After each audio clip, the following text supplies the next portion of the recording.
역대하 36장 22절에서 23절도 찾아보십시다. 역대하 36장 22절, 23절 시작. 바사왕 고레스 원년에 여호와께서 예레미야의 입으로 하신 말씀을 응하게 하시려고 바사왕 고레스의 마음을 감동에 공표하십시다. 감동시키심에 저가 온 나라에 공포도 하고 조소도 내려 가로되 바사왕 고레스는 말하노니 하늘의 신 여호와께서 세상 만국으로 내게 주셨고 나를 명하여 유다 예루살렘에 전을 건축하라 하셨나니 너희 중에 무릇 그 백성된 자는 다 올라갈지어다. 너희 하나님 여호와께서 함께 하시기를 원하노라 하였더라. 이스라엘이 남유다 왕국이 바벨로니아 왕국에 멸망당하고 많은 사람들이 포로로 끌려가지 않았습니까? 그런데 그 바벨로니아 왕국이 이 페르시아 제국의 멸망을 당해요. 그 페르시아 제국의 고레스 왕이 하나님 성령님으로부터 감동을 받아서 무슨 일을 행했는가? 자기 나라에 잡혀있던 그 모든 유대 포로들을 다 풀어주었습니다. 다 해방을 시켜주었습니다. 여러분, 이 시대에 전쟁 포로 혹은 노예는 한 국가의 부를 지탱시켜주는 산업시설이에요. 그들의 노동력으로 필요한 모든 것을 다 생산해내지 않습니까? 그런데 자기에게는 아무런 유익이 오지 않고 오히려 국가적인 손실만 있음에도 불구하고 그 포로들을 다 풀어줬습니다. 어떻게 가능했는가? 삼위일체 하나님의 감동으로. 내가 하나님과 함께 할 때 하나님께서는 나와 관계 맺고 있는 사람들을 감동시키십니다. 그 한국 유리를 창업하셨던 최태섭 장로님은 아주 잘 알려진 크리스찬이시지 않습니까? 그분이 중국에서 큰 공장을 경영하면서 막대한 돈을 벌었습니다. 그런데 하루아침에 모택동 군대가 천하를 잡으면서 공산사회가 되어버렸습니다. 미처 피난하지도 못한 거예요. 그래서 자기가 경영하던 공장의 공원에 의해서 인민재판을 받게 되었습니다. 그러니까 숱한 공장주들이, 사주들이 그 근로자들에 의해서 인민재판 받고 다 죽창에 찔려 죽고 하는 겁니다. 그 공장 마당에 근로자들 가득 차 있고, 이제 최태섭 씨는 끌려간 겁니다. 청년 최태섭 씨가. 이제 본인은 죽었다고 생각한 것이죠. 그 하나님한테 기도하고 이제 마지막을 담담하게 받아들이는 거죠. 그런데 그 다 죽창을 들고 지금 사장 죽이겠다고 인민재판하는 그 석상에서 한 중국인이 나왔습니다. 그러고 말하기를, 여러분, 우리 사장은 다른 회사 공장 사장하고 틀리지 않았습니까? 저분은 우리 임금을 착취한 적이 없습니다. 다른 공장보다 우리한테 더 후하게 해줬습니다. 저분은 언제나 우리를 인간으로 대접해 줬습니다.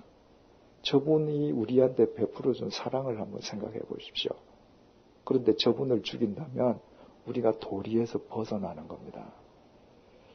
여러분 한번 생각을 해보셔요. 그 군중심리라는 게 있잖아요. 다 죽이겠다고 왔으면 살려주자는 말은 본래 먹혀 들어가기가 어려워요.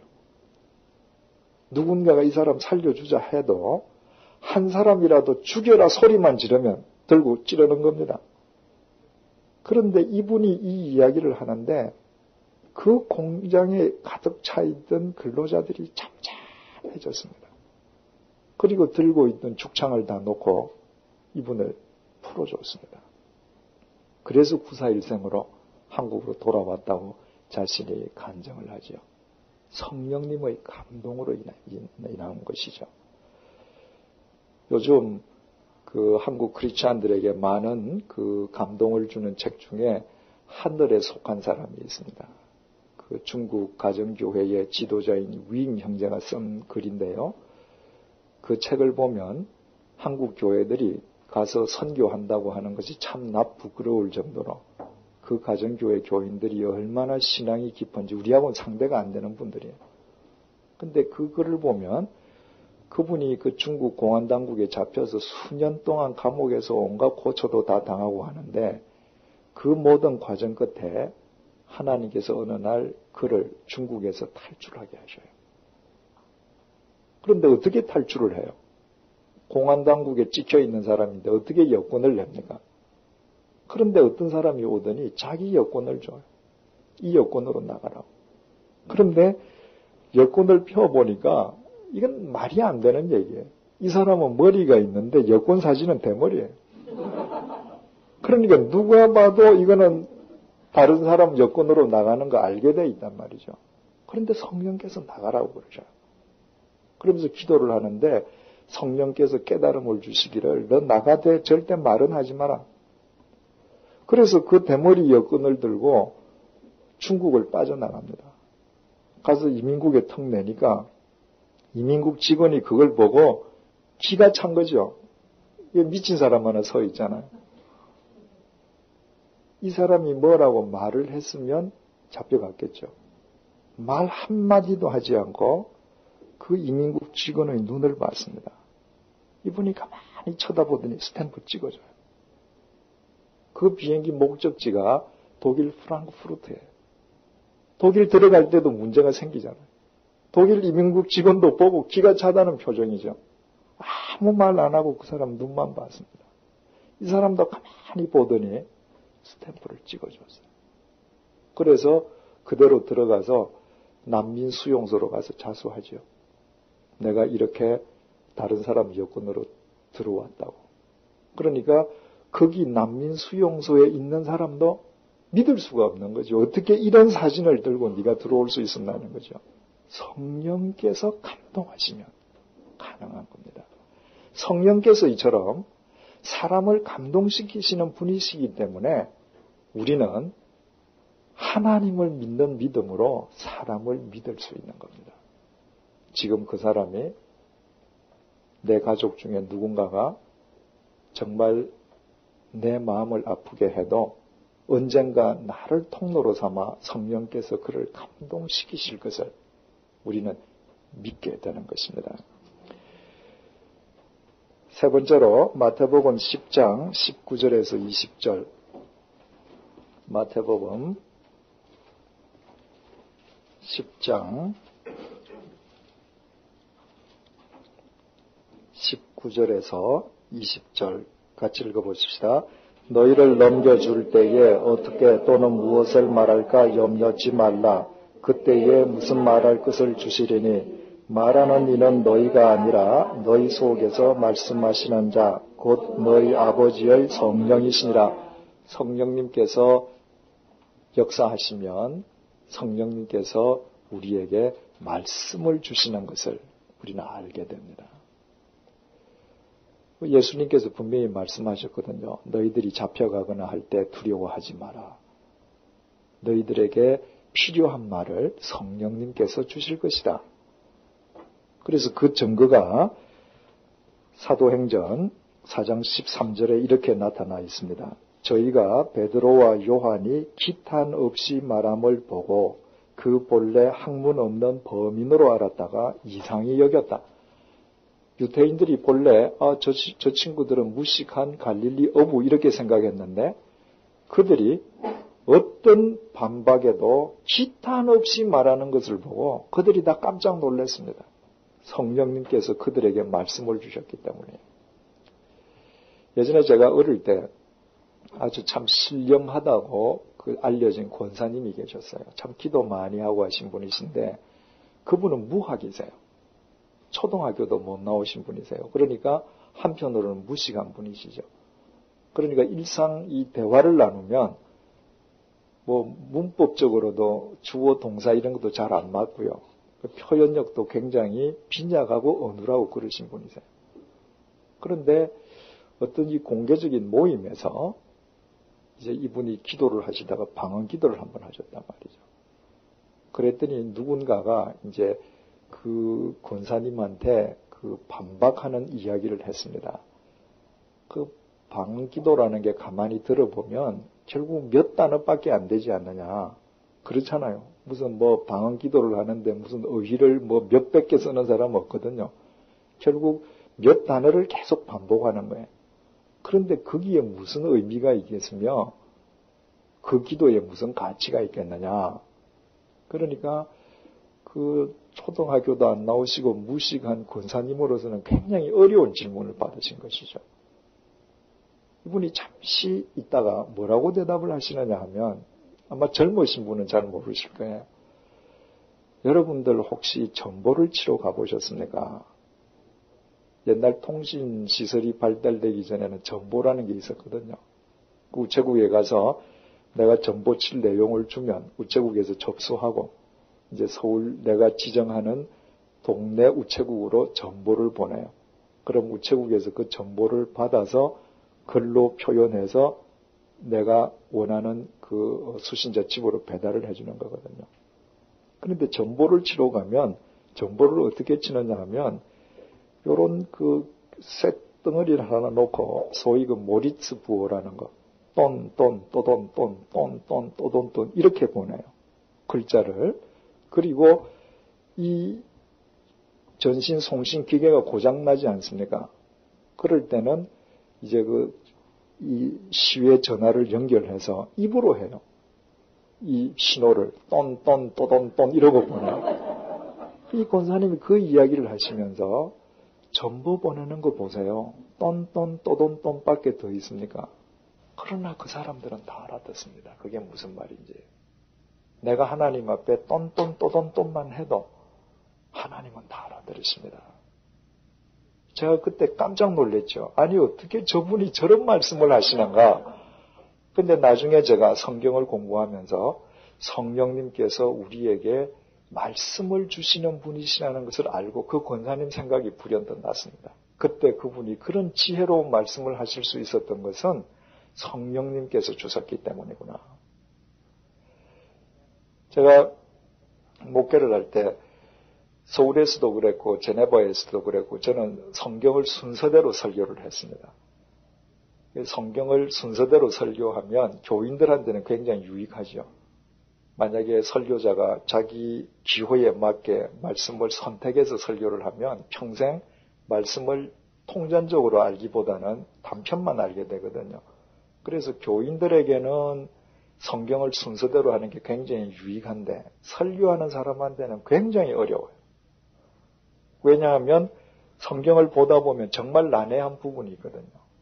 나는 속으로는 이해했는데 말로 표현 안 되는 부분들이 있습니다. 이걸 어떻게 교우님들이 알아듣기 쉽게 설명할 수 있을까? 이건 참 어려운 일이죠.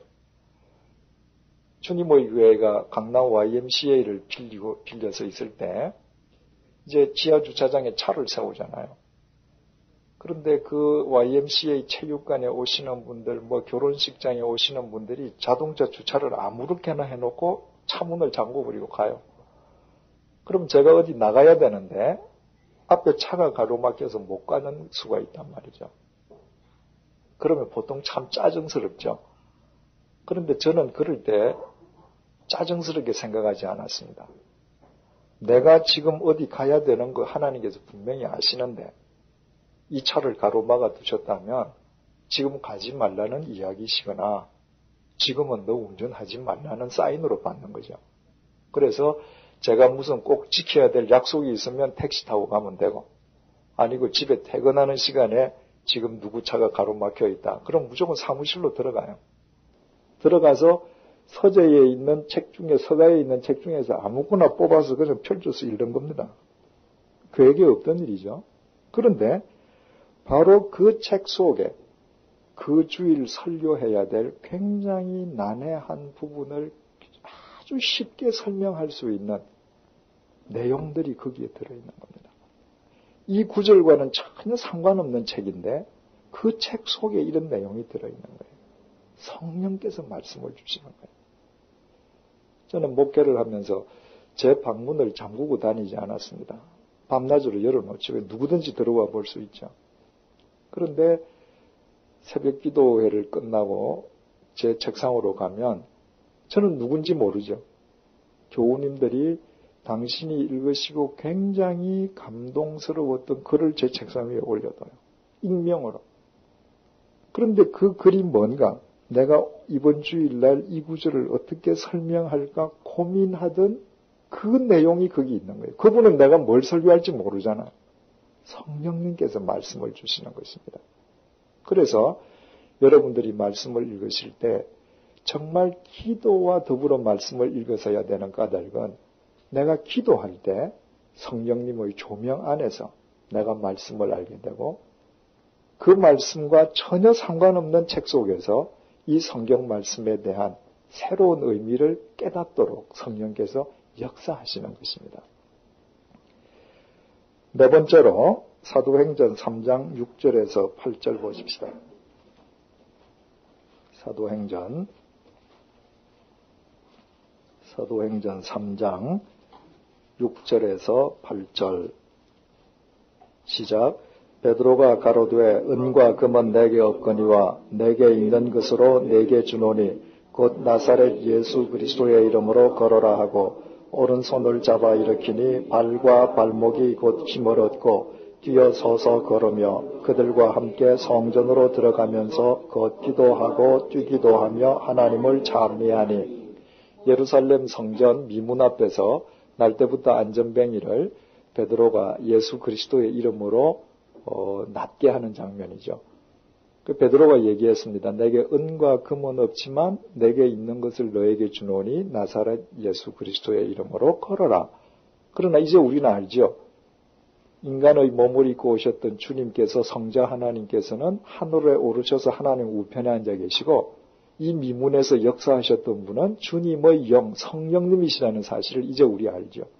성령님은 신유의 역사를 베풀어 주시는 분이세요.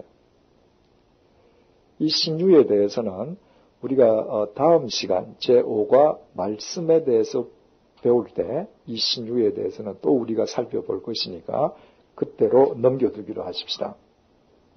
다섯 번째로 사도행전 9장 31절 사도행전 9장 31절 같이요.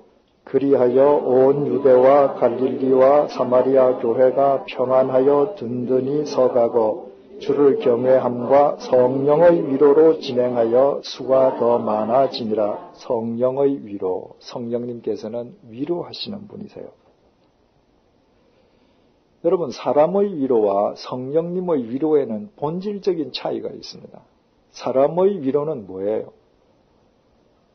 상대방이 어떤 문제를 당했을 때, 상대에게 어떤 문제가 있을 때 내가 그 문제를 해결해 줄 수 있는 능력이 없을 때, 혹은 내게 능력은 있지만 문제를 해결해 주고 싶지 않을 때 사람은 위로합니다. 그래서 인간의 위로는 늘 빈말이에요. 가령 내가 누구에게 지금 돈을 100원을 사기를 당했다. 그게 내 전 재산이다. 내게 100원이 있으면 그 사람 주면 제일 확실한 위로죠. 근데 나도 100원이 없어요. 혹은 내게 100원은 있기는 있지만 평소에 얄미워서 주기 싫어요. 그때 위로한다고요. 걱정하지 마라. 어떻게 되겠지. 그래서 인간의 위로는 참된 위로가 아닙니다. 항상 빈말이므로. 성령님의 위로는 빈말이 아니라 당신의 것으로의 채우심을 의미해요. 늘 문제는 인간이 자기가 생각하는 것만으로 채움을 받으려고 하기 때문에 성령님의 위로하심을 받고도 모르는 것이죠. 그러나 성령님께서는 반드시 당신의 것으로 우리를 채우십니다. 그래서 이 본문에 뭐라 그래요? 성령님의 위로로 교회가 든든히 서고 수가 더해갔다. 당신의 것으로 채워주신 결과인 것입니다. 여러분들께서 아시다시피 주님의 교회는 예배당을 소유하지 않고 헌금의 50%로 선교 구제하기로 하고 그렇게 실행을 했었습니다. 그런데 우리 예배당 갖지 말자, 그리고 헌금의 50%로 선교 구제하자, 그렇게 선포한다고 되는 일은 아니죠. 거기에는 몇 가지 전제가 있습니다. 첫째로는 교인들의 합의가 있어야죠. 나는 예배당 이리저리 전세 다니는 거 못 다니겠다. 나는 우리 교회 예배당 있는 데가 더 좋다.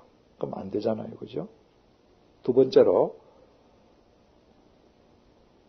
헌금의 50%로 선교 구제하기 위해서는 그 교회에 참여하는 교인들이 헌금의 열의가 있어야 합니다. 50% 선교 구제하기로 했는데 뭐 아무도 헌금 안 한다. 그러면 그건 빚 좋은 개살구죠. 세 번째로 교인의 수가 증가되어야 돼요. 그래야 50% 선교 구제로 뭐가 되지. 한 10명 앉아서 한다. 그럼 50%로 교회 유지도 안 되겠죠. 그죠? 네 번째로 교인이 증가하는 만큼 우리 예배당을 소유 안 해도 하나님께서 예배 공간을 책임져 주셔야 해요. 그런데 주님께서는 주님의 교회의 그 모든 필요를 당신의 것으로 다 채워주셨어요. 그래서 제가 정신요구 강당이 그 완공되기 몇 달 전에 10년 임기를 마치고 퇴임을 했는데 제가 퇴임할 때까지는 정신요구 강당을 위해서 한 번도 교회 차원에서 특별 헌금을 하지 않고도 50% 선교 구제 그 일반 헌금만으로도 그것이 다 되고 한남동에서부터 시작해서 YMCA를 거쳐서 정신요구에 갈 때까지 교인이 늘어나는 만큼 예배 드릴 수 있는 공간을 하나님께서 다 확보시켜 주셨고 그것이 뭐냐 하면 우리가 주님을 진정으로 사모하려 할 때 주님께서 베풀어 주셨던 위로였죠.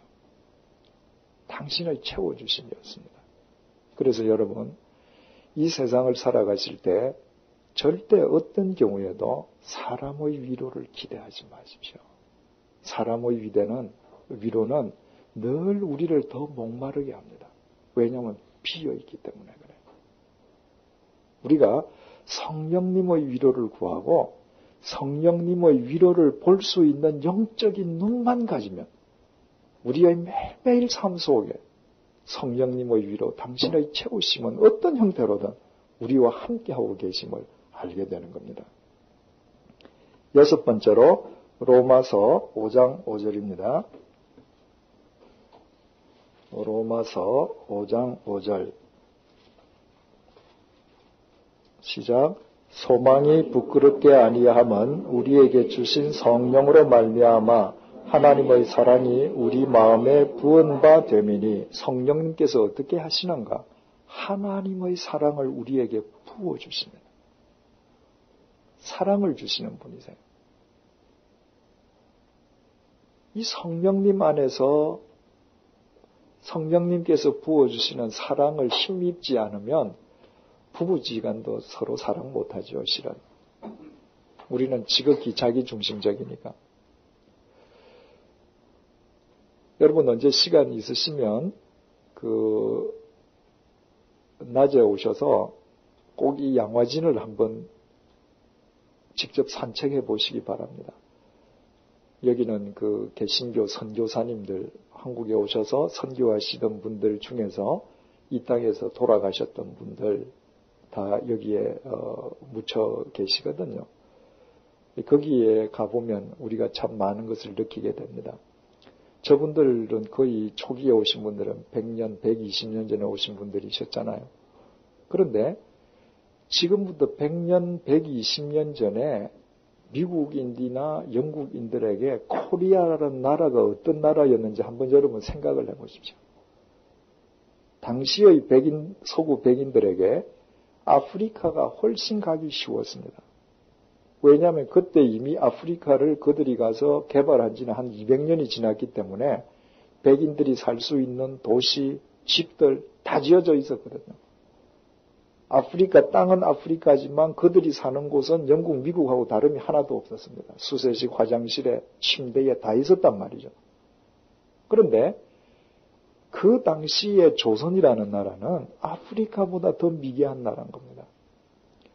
당시의 선교사님들이 쓴 글을 보면 세 가지가 제일 어려웠어요. 첫째로 어려운 것이 1년 12달 다리를 뻗고 잘 수가 없어요. 여러분 100년 전 우리 조선 선조들 사진 보면 지금 중학생만 하죠. 수원에 가면 민속촌 그 옛날 집들 있잖아요. 그 복원시켜 놓은 집들. 그거 가보셔요. 어른 장정이 자던 사랑방 안방이 얼마나 작은지 지금 우리도 다리를 못 뻗습니다. 그런데 하물며 그 거대한 신장을 가진 미국 선교사들이 와서 그 좁은 방에서 자는데 시골에서 선교하시는 분들은 시골집은 더 작죠. 고문 중에 제일 무서운 고문이 뭐라 그러죠? 다리 못 뻗는 사각 괴짝에 넣는 게 제일 괴롭다 그러죠. 이 선교사님들이 1년 12달 다리를 뻗고 못 자는 겁니다. 이게 걸리니까. 두 번째 어려운 것이 화장실이 어려워요. 그 당시에 조선 어디에 수세식 변소가 있었겠습니까? 좌식 변소 없죠, 그죠? 다 쭈그리고 앉아야죠. 근데 냄새는 또 어떻습니까? 밑에서 구더기 부들부들 움직이죠. 크게 고통스러운 거예요. 세 번째가 서구 사회와 너무나도 다른 음식. 한 1, 2년 살면 된장국도 다 냄새가 구수하지만 처음 맡으면 그 냄새가 어떻겠습니까? 그 시절에 오셨던 분들이 무엇 때문에? 성령님께서 부어주시는 사랑 때문에 오신 분들이에요. 그런데 세월이 지나서 저분들을 가리켜서 제국주의 앞잡이다. 그런 소리를 들으면 참 가슴이 아프죠. 제국주의 앞잡이들이라면 어디 좀 편안한 데 가서 자기에게도 유익 있는 일을 하지 여기에는 안 왔을 거란 말이죠. 여러분 저는 병중에 있는 시부모님을 모시는 자부님들 참 존경합니다. 특히 대소변 다 받아내는 자부님들. 자기 아버지, 자기 어머니 아니잖아요. 따지고 보면 남이잖아요. 단지 그분의 아들과 결혼했다는 이유만으로 남의 대소변을 갈아냅니다. 사랑 없으면 되겠습니까? 성령님께서 사랑을 주시기 때문에 가능한 것이죠. 여러분 그래서 정말 성령님께서 내게 하나님의 사랑을 부어주시기를 여러분들이 단 한 번이라도 금식하며 기도해 보신 적이 있으세요? 여러분들이 금식하면서 기도한다면 주로 뭐 때문에 합니까? 돈, 사업, 자식 대학교 입시 이런 거죠. 여러분, 내가 아무리 금식 기도하고 내가 목표로 하는 돈을 내가 얻어도 내가 금식 기도해서 내 자식이 좋은 대학교 들어가도 그것으로 우리가 그리스도의 제자가 된다는 증거가 절대로 되지 않습니다. 예수님께서 이렇게 말씀하셨어요. 요한복음 13장 34절 35절을 통한 말씀인데요. 새 계명을 너희에게 주노니 서로 사랑하라. 내가 너희를 사랑한 것 같이 너희도 서로 사랑하라. 너희가 서로 사랑하면 이로써 모든 사람이 너희가 내 제자인 줄 알 것이다. 주님께서 너희가 내 제자라는 증거는 사랑하는 것이다. 이렇게 말씀하셨습니다. 그렇다면 정말 우리가 주님의 참된 제자로 살아가기 위해서 며느리가 시어머니 대소변을 받아낼 수 있는 것과 같은 사랑을 내게도 주시라고. 나도 호흡이 있는 동안 참된 사랑의 사람으로 좀 살게 해달라고 금식하며 기도할 수 있는 정도의 열정은 있어야 되지 않겠어요? 고린도전서 13장을 통해서 사도 바울이 뭐라 그래요? 니한테 이 산을 던져서 바다에 던지울 만한 믿음이 있어도 사랑이 없으면 you are nothing. 넌 아무것도 아니야. 왜? 그 사람은 예수님의 제자가 아니거든요. 제자 아닌 사람은 결국 하루하루 쇠퇴해가는 육체 덩어리에 지나지 않으니 아무것도 아닌 것 위에 뭐가 되겠어요? 7번째로 로마서 15장 13절 말씀. 로마서 15장 13절 말씀. 시작. 소망의 하나님이 모든 기쁨과 평강을 믿음 안에서 너희에게 충만케 하사 성령의 능력으로 소망이 넘치게 하시기를 원하노라. 소망이 넘치게 하셔요. 성령님께서는. 어떻게 성령님께서는 내 모든 상황과 상관없이 내게 소망이 넘치게 하시는가? 이유는 간단해요. 성령님께서는 하나님의 영이시기 때문에 끊임없이 우리로 하여금 하나님을 바라보게 합니다. 우리가 절망하는 것은 하나님에 대한 시선을 우리 스스로가 거두었기 때문에 하나님을 바라보고 있는 한 우리에게서는 소망이 끊어지지 않아요. 왜? 그분은 천지를 창조하신 분이시니까. 시편 121편을 사람들은 소망의 노래라고 그렇게 불러요. 그 시편 121편이 어떻게 시작하시는지 아십니까? 예. 내가 산을 향하여 눈을 들리라. 나의 도움이 어디서 올고? 그 이야기는 무슨 얘기예요? 이 직전까지 이 사람은 뭐 보고 있었어요? 땅을 보고 있었습니다. 땅을, 눈을 내리깔고 세상만 볼 때는 절망밖에 없어요. 그런데 내가 눈을 들어 산을 보리라. 나의 도움이 어디서 올까? 나의 도움이 천지를 지으신 여호와에게서로다. 눈을 들어서 산을 보면서 비로소 천지를 창조하신 하나님에게 시선이 고정되었습니다. 그러니까 땅을 보고 절망하던 그분의 노래가 어떻게 바뀌어요? 그렇구나. 나를 지키시는 하나님은 나를 실족게 하시지 않고 낮이나 밤이나 졸지도 주무시지도 않으시는 분이시네. 그러므로 그 하나님이 이 사막 낮의 열기와 밤의 한기로부터 나를 지켜주실 것이다. 아니, 모든 환난으로부터 나를 지켜주실 것이다. 아니, 나의 출입을 영원히 지켜주실 것이다. 절망하던 한 인간이 눈을 들어 하나님을 봄으로 소망의 노래로 끝납니다. 성령님 안에 있을 때 이처럼 성령님께서는 날마다 하나님을 향한 시선으로 소망을 갖게 하시는 거예요. 요즘은 시집간 딸이 말입니다. 친정에 가서 엄마 내 못 살겠어. 그러면 요즘 친정엄마는 그래 헤어져 이런다면서요. 참 잘못된 거죠. 그죠? 그런데 10년, 20년 전만 해도 안 그랬죠. 친정에 가서 엄마 내 못 살겠어. 그러면 친정엄마가 뭐라 그래요? 그래도 네가 참아야지. 이러고 돌려보내요. 그분이 울면서 저한테 와서 똑같이 상담을 했다고 하십시다. 저도 그렇게 대답할 거예요. 그래도 집사님이 참으셔야죠. 친정어머니하고 똑같아요. 대답이. 목사 대답하고 하나님 안 믿는 친정어머니 대답하고 내용은 똑같지만 그러나 동기와 본질은 틀려요. 하나님을 믿지 않는 시어머니가 그래도 네가 참아야지 이 이야기는 자포자기죠. 딴 길이 없으니까. 그러나 제가 그래도 집사님이 참으셔야죠 하는 것은 소망의 하나님이 계시기 때문에 내가 하나님을 바라보면 믿지 않는 그를 통해서 하나님께서 내 모난 마음을 지금도 갈아주고 계시고 언젠가 내가 준비될 때 하나님께서는 나를 통해서 저 사람을 세워주실 것을 소망하게 되고 달라지는 것이죠. 8번째로 로마서 15장 16절 말씀 보십시다. 로마서 15장 16절 같죠. 이 은혜는 곧 나로 이방인을 위하여 그리스도 예수의 일꾼이 되어 하나님의 복음의 제사장 직무를 하게 하사 이방인을 제물로 드리는 그것이 성령 안에서 거룩하게 되어 받으심직하게 하려 하심이라. 굉장히 말이 어렵죠. 표준 세번역을 제가 읽어드릴게요. 들어보세요.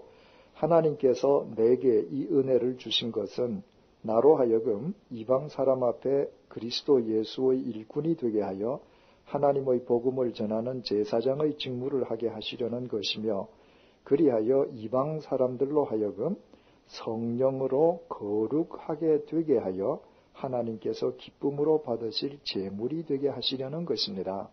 바로 바울이 자기의 그 소명을 이야기하는 것인데, 내 소명은 이방인들을 주님 앞으로 인도해내는 것이다. 그런데 그 역할 중에 가장 중요한 핵심이 성령 안에서 거룩하게 되게 해서 하나님의 기뻐하시는 제물로 바꾸어 주는 것이다. 아주 바울은 성령의 사역을 정확하게 알고 있어요.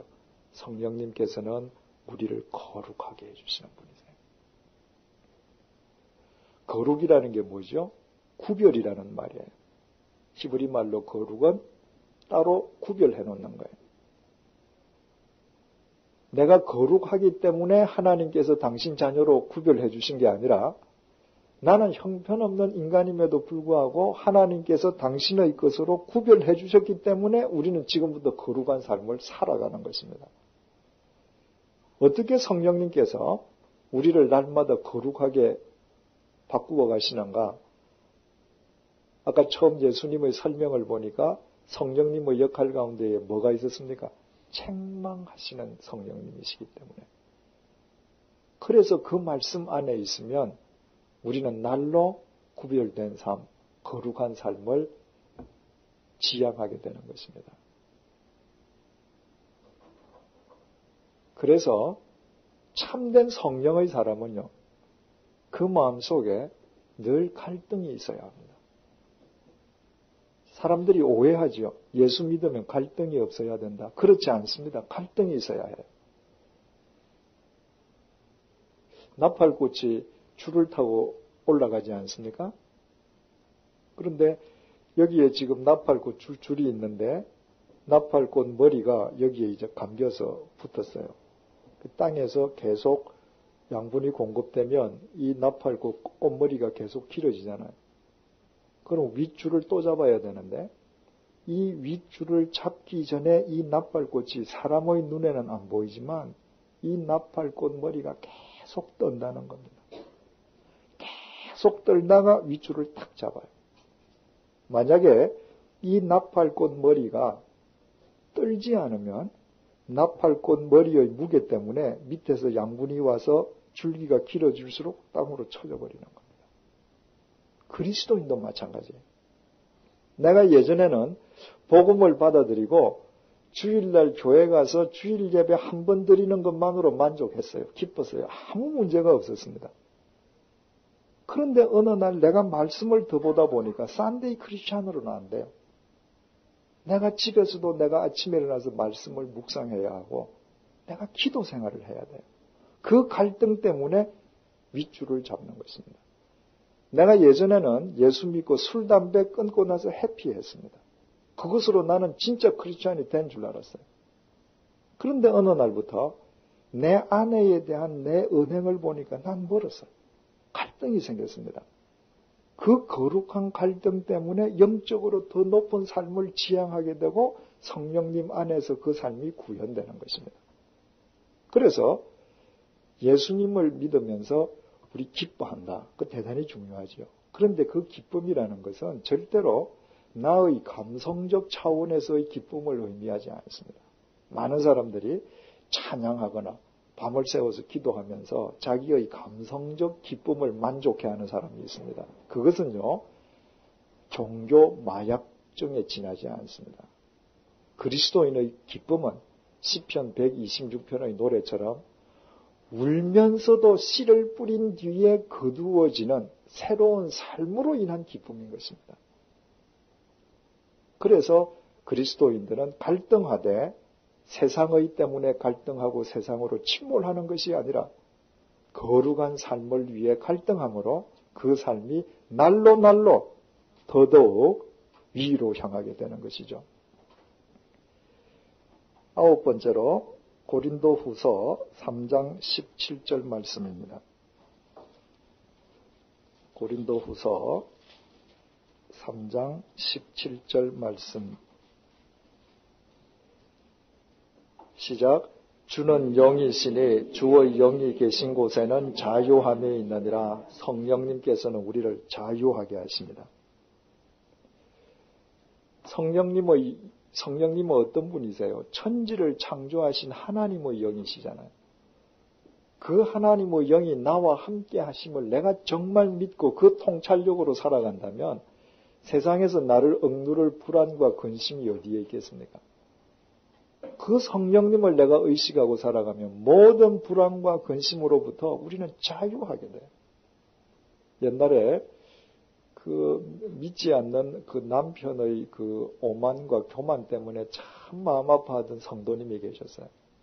그래서 그 성도님이 늘 그 기도하기를 하나님 우리 남편의 저 교만한 목을 한번 꺾어주세요. 그래서 하나님 앞에 굴복하게 좀 해주십시오. 그런데 어느 날 남편 목이 진짜 간 겁니다.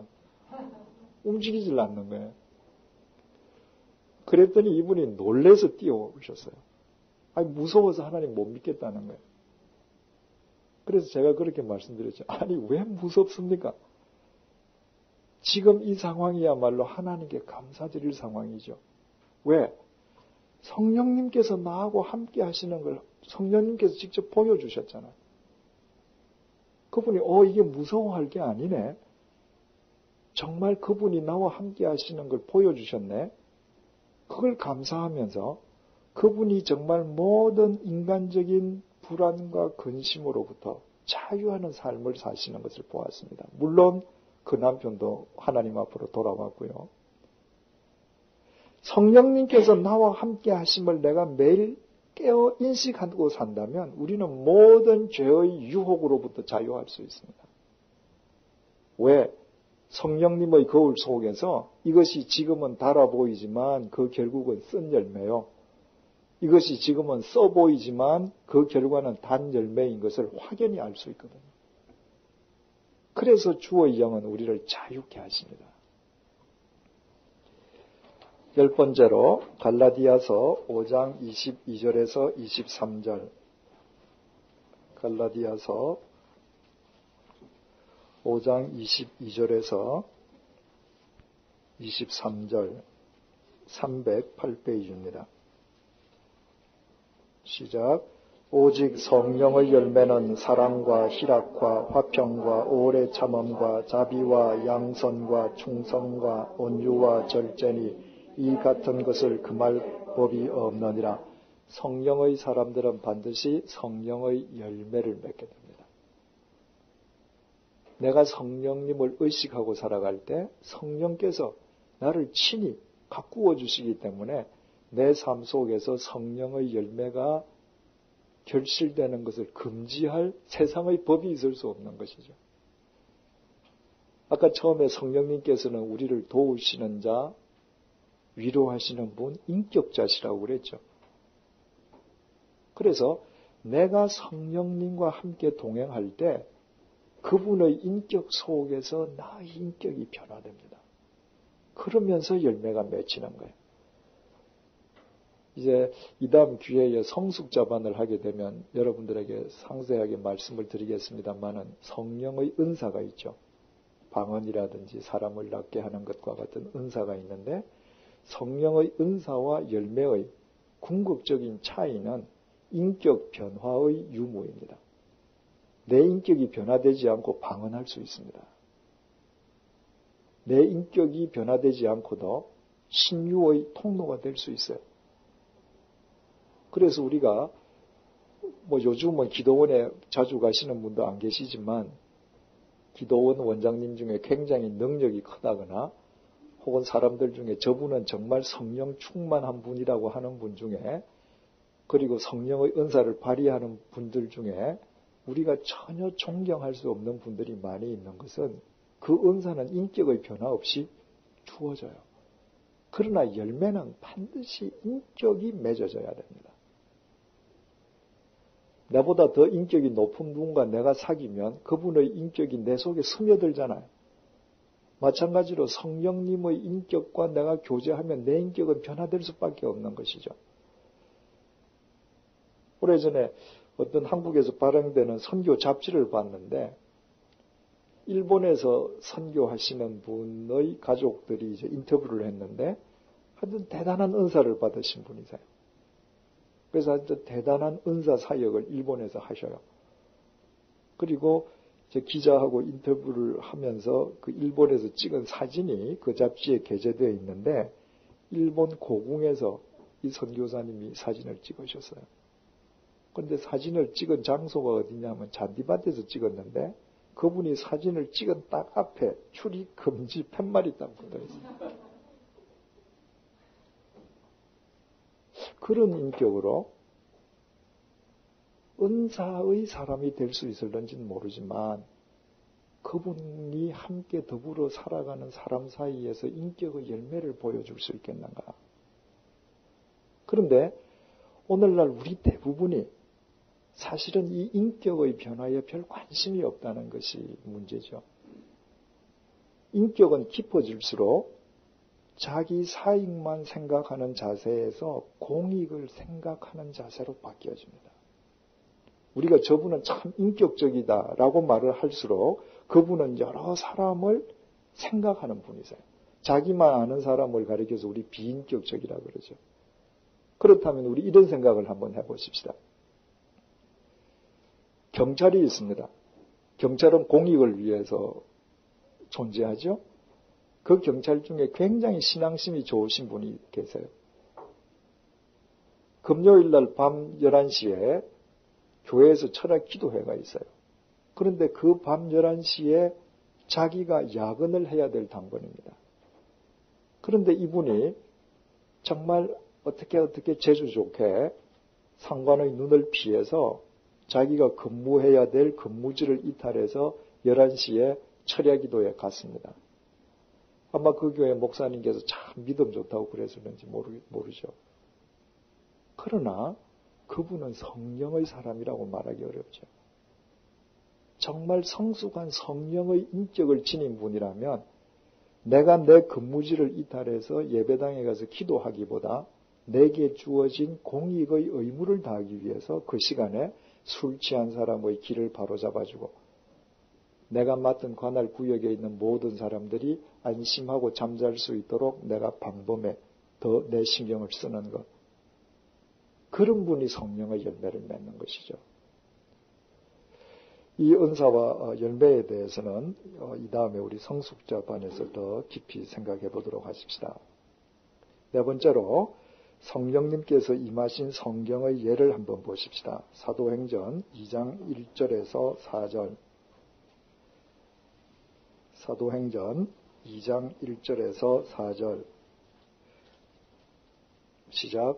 오순절날이 이미 이름에 저희가 다 같이 한 곳에 모였더니 호련히 하늘로부터 급하고 강한 바람 같은 소리가 있어 저희 앉은 온 집에 가득하며 불의 혀같이 갈라지는 것이 저희에게 보여 각 사람 위에 임하여 있더니 저희가 다 성령의 충만함을 받고 성령이 말하게 하심을 따라 다른 방언으로 말하기를 시작하니라. 오순절날 성령님께서 임하신 장면을 보여주죠. 이때 이분들이 뭐하고 있었습니까? 사도행전 1장 14절을 보십시다. 시작. 여자들과 예수의 모친 마리아와 예수의 아우들로 더불어 마음을 같이하여 전혀 기도에 힘쓰니라. 기도할 때 성령님께서 임하셨습니다. 두 번째로 사도행전 2장 38절에서 39절 보십시다. 시작. 베드로가 가로되 너희가 회개하여 각각 예수 그리스도의 이름으로 세례를 받고 죄 사함을 얻으라. 그리하면 성령을 선물로 받으리니 이 약속은 너희와 너희 자녀와 모든 먼데 사람 곧 우리 하나님이 얼마든지 부르시는 자들에게 하신 것이라 하고 회개할 때 성령님이 주어진다는 겁니다. 세 번째로 사도행전 5장 30절에서 32절입니다. 시작. 너희가 나무에 달아 죽인 예수를 우리 조상의 하나님이 살리시고 이스라엘로 회개케 하사 죄 사함을 얻게 하시려고 그를 오른손으로 높이사 임금과 구주를 삼으셨느니라. 우리는 이 일의 증인이요 하나님이 자기를 순종하는 사람들에게 주신 성령도 그러하니라. 뭐하는 사람에게 성령을 주셨다고요? 순종하는 사람들에게. 사도행전 8장 17절입니다. 사도행전 8장 17절 시작. 이에 두 사도가 저희에게 안수함에 성령을 받는지라. 안수할 때 성령께서 임하셨다. 사도행전 10장 44절에서 46절. 사도행전 10장 44절에서 46절. 같이요. 베드로가 이 말할 때에 성령이 말씀 듣는 모든 사람에게 내려오시니 베드로와 함께한 할례 받은 신도들이 이방인들에게도 성령 부어주심을 인하여 놀라니 이는 방언을 말하며 하나님 높임을 들음이르라. 자, 뭐 할 때 성령님께서 임하셨어요? 말씀을 들을 때.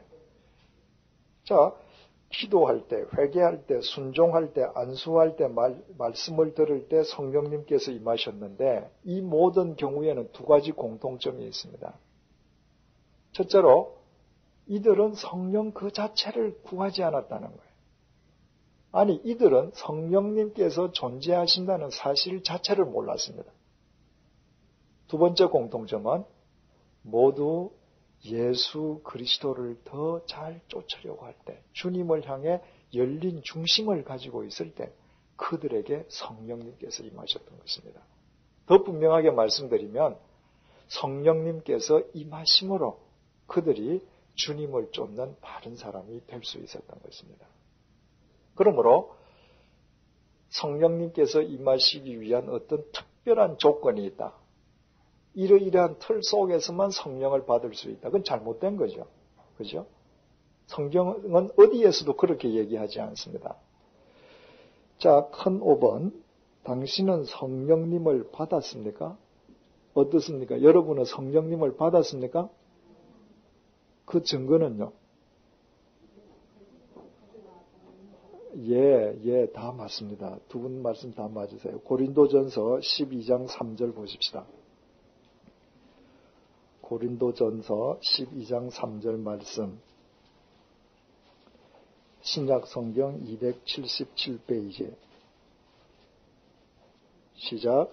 그러므로 내가 너희에게 알게 하노니 하나님의 영으로 말하는 자는 누구든지 예수를 저주할 자라 하지 않고 또 성령으로 아니하고는 누구든지 예수를 주시라 할 수 없느니라. 성령님께서 함께 하시지 않고는 누구도 예수님을 구주라고 고백할 수 없다는 겁니다. 정말 당연한 말씀이잖아요. 여러분, 2000년 전에 이스라엘 베들레헴에서 예수라는 아이가 태어났대요. 여러분 보셨어요? 그 2000년 전이 언제입니까? 우리나라 역사로 말하면 박혁거세가 알 까고 나올 때입니다.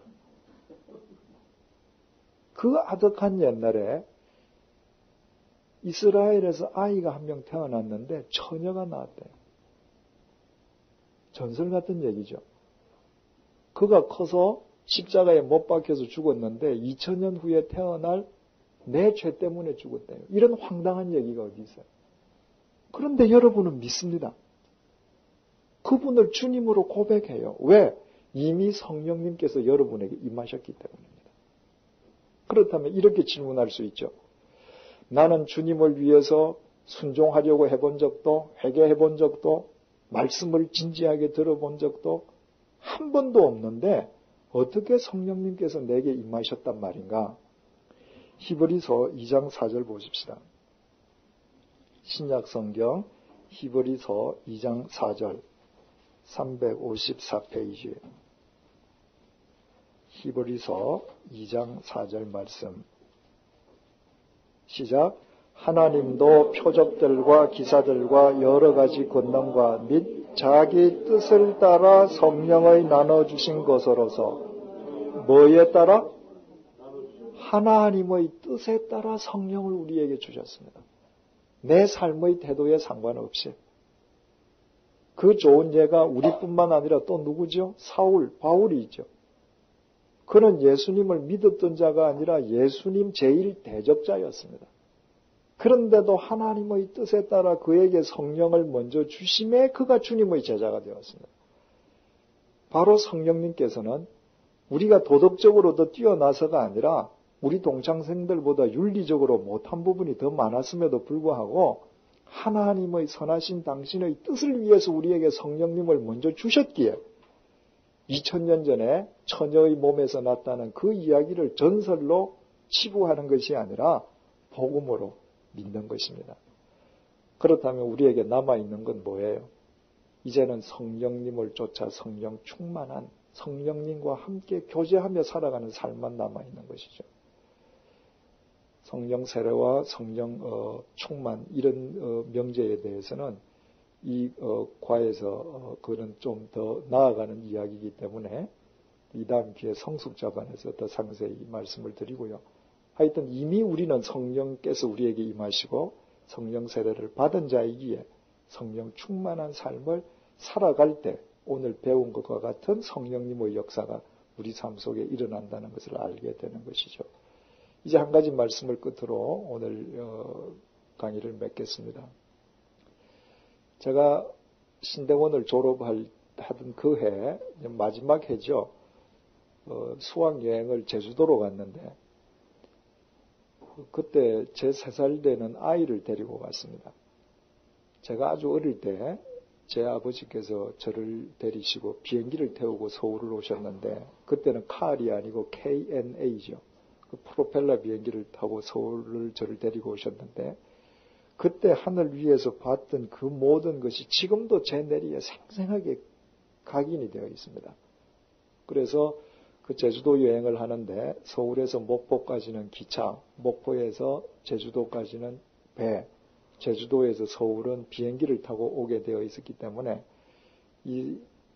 제가 3살 되는 아이도 데리고 가면 이 아이 정서에 도움이 제가 3살 되는 아이도 데리고 가면 이 아이 정서에 도움이 제가 3살 되는 아이도 데리고 가면 이 아이 정서에 도움이 제가 3살 되는 아이도 데리고 가면 이 아이 정서에 도움이 제가 3살 되는 아이도 데리고 가면 이 아이 정서에 도움이 제가 3살 되는 아이도 데리고 가면 이 아이 정서에 도움이 제가 3살 되는 아이도 데리고 가면 이 아이 정서에 도움이 제가 3살 되는 아이도 데리고 가면 이 아이 정서에 도움이 제가 3살 되는 아이도 데리고 가면 이 아이 정서에 도움이 터미널 건물에서 나가서 개찰구를 통해서 그냥 건물로 들어가는 기분이에요. 뭐 신학생들 수학 여행이니까 좌석이 어디겠어요? 제일 밑창 3등 선실. 거기 의자도 없잖아요. 그냥 이 바닥에 그냥 칸만 질러 놓고 그냥 카펫도 있고 그 이제 다 앉아서 앉거나 눕는 거 아닙니까? 시간이 돼서 배가 출발을 했죠. 한참 있다가 제 아이가 아빠 배 언제 타요? 이래요. 지금 배 타고 있는데. 야, 우리 배 안에 있다. 그랬더니 아빠 거짓말 한다는 거예요. 안 믿어요. 그게 가만히 생각을 해보니까 이 아이가 배를 탈 때 배 모양을 못 본 거예요. 그리고 제일 지하 밑창에서는 창문이 없으니까 밖이 안 보이잖아요. 지금 이 아이는 어디 건물 지하실에 앉아 있는 겁니다. 그래서 이 아이에게 배 모양을 보여줘야 믿겠다. 그래서 이제 아이를 안고 갑판으로 올라갔습니다. 갑판에 가면 배라는 게 확인되겠지. 그런데 3,000톤급 배 갑판은요, 큰 빌딩 옥상 같아요. 그냥 굴뚝만 하나 있지 이게 배라는 걸 증명해 줄 수가 없는 겁니다. 그 갑판 위에서 배 타자고 울어요, 애가. 설득이 안 되는 겁니다. 목포항을 출발해서 한 1시간 반쯤 지나니까 산도 아무것도 안 보여요. 이제 다 바다만 보이는 겁니다. 그런데 이 아이가 이게 배일지도 모르겠다라고 생각하는 것처럼 보이면서도 끝까지 배라고 안 믿었습니다. 배가 제주항에 내렸습니다. 제주항은 내리니까 건물이 한쪽 곁에 있고 그 앞이 그냥 탁 트인 평지예요. 제가 손을 잡고 앞으로 걸어가는데 이 아이는 앞을 보고 걷는 게 아니라 뒤를 보고 걷는 거예요. 자기가 타고 온 게 벤지 아닌지 확인하는 겁니다. 자꾸 멀어지니까 배 전체 모양이 보였죠. 갑자기 제 손을 탁 뿌리치더니 배 탔다 하고 소리를 질렀습니다. 그런데 배 여행은 끝나버린 거예요. 제주도에서 일정을 다 끝내고 서울 오는 비행기를 탔습니다. 제주항에서는 서울 오는 비행기도 국제선 청사를 타는데 국제선 청사에서는 비행기를 탈 때 보딩 브릿지를 통해서 타잖아요. 그 램프를 통해서 타니까 이게 또 비행기를 못 본 겁니다. 그러고 들어가서 앉으니까 이거 극장이죠. 그죠? 한참 앉아있더니 얘가 아빠 언제 비행기 타요? 야, 이거 또 일이 생겼구나. 비행기라고 설명을 해도 안 믿는 거죠. 참 우는데 그 얼마나 남보기에 창피합니까? 비행기 타서 비행기 타자고 우니까. 그래서 여승무원을 불렀습니다. 지금 이런 이유로 이 아이가 자꾸 우는데 이 비행기라는 거 좀 이야기 좀 해주세요. 그랬더니 친아버지도 못하는 걸 처녀가 어떻게 하겠어요? 이제 비행기가 활주로에서 테이크오프해서 쭉 올라가니까 이 아이가 가만히 창문을 내다보니까 뭐가 자꾸 쭉쭉쭉 멀어지거든요. 그러니까 뭔가 이상하다 하면서도 끝까지 비행기라고 안 믿었습니다. 당시는 영종도 공항이 생기기 전이기 때문에 그 김포공항으로 국내선이 내리잖아요. 그럼 국제선은 보딩 브릿지로 내리고 국내선은 다 트랩으로 내려서 이제 버스 타고 오는 거예요. 이 아이가 트랩을 내려서도 앞을 안 보고 뒤를 보는 겁니다. 이게 비행기인지 아닌지. 비행기 맞거든요. 거기서 또 두 손 들고 비행기 탔다고 소리를 질렀는데 비행기 여행은 끝나버린 겁니다. 만약 그 아이가 아빠 말을 믿었더라면 지난생 처음 아빠와 더불어 배를 타고 비행기를 타면서 그 여행이 얼마나 멋졌겠어요. 그런데 아빠 말을 믿지 않으니까 비행기를 타고서도 비행기 탔다는 게 의심스럽고 배를 타고서도 배를 탔다는 걸 믿지 못해서 그 여행 다 망친 뒤에 배 타고 비행기 탔다는 걸 확인했을 때는 모든 상황은 종결되어 버리고 말았습니다. 여러분, 우리가 하나님을 믿는다라고 하면서도 이처럼 하나님을, 예수님을, 성령님을 우리에게 일깨워 주시는 하나님의 말씀을 믿지 못해서 성령님께서 나와 함께 하시는가 아닌가 긴가민가 평생을 무력하게 살다가 우리의 영이 육신을 벗는 우리 죽음의 날 그제서야 비로소 영이신 하나님을 보고 진짜 계신다 해본들 인생은 끝나버린 겁니다. 6번 그렇다면 당신의 삶은 이제부터 어떻게 달라져야 하겠습니까? 한번 여러분들 간단하게 정리해 보시고 끝을 내십시다.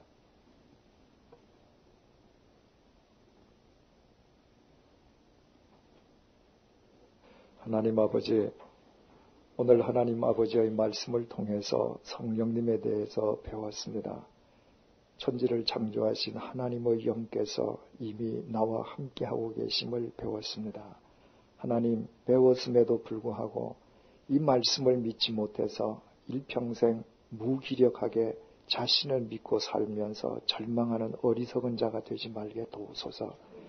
오직 이 말씀을 믿고 나와 함께하고 계시는 성령님에 대해 늘 깨어 있으므로 우리의 삶이 이 세상 모든 근심과 걱정과 죄의 유혹으로부터 자유하는 삶이 되게 도와주옵소서.